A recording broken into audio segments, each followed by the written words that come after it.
அனைவருக்கும் வணக்கம். நான் உங்கள் முன்னிலையில் கிறிஸ்து பிறப்பு கதையோடு கூற வந்தேன். பல ஆண்டுகளுக்கு முன் மிரியாம் என்பவருக்கும் யோசேப்பு என்பவருக்கும் திருமண ஒப்பந்தம் செய்யப்பட்டது. திருமணமாக உடனே தூயாவினால் கெட்டுபெரியால் கருவுற்றார்.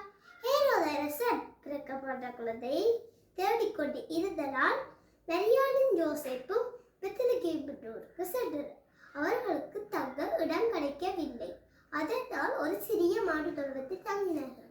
அங்கொரு அழகான குழந்தை ஒன்று பிறந்தது. அவர்தான் இயேசு. மரியாள் இயேசுவை மென்மையான துணியினால் சுற்றி தீவன தொட்டியில் படுக்க வைத்தார். அந்த இரவில் அருகில் இருந்த மேய்ப்பர்களுக்கு வானதூதர் தோன்றி கிறிஸ்து பிறப்பை அறிவித்தார். தூர நாட்டிலிருந்து 3 ஞானிகள் வந்துள்ளார்கள். அவர்களுக்கு வானில் நட்சத்திரம் வழிகாட்டியது.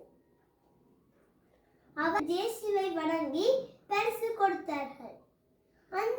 இந்த இரவை நாம் கிறிஸ்து பிறப்பாக கொண்டாடுகிறோம். நன்றி. Happy Christmas.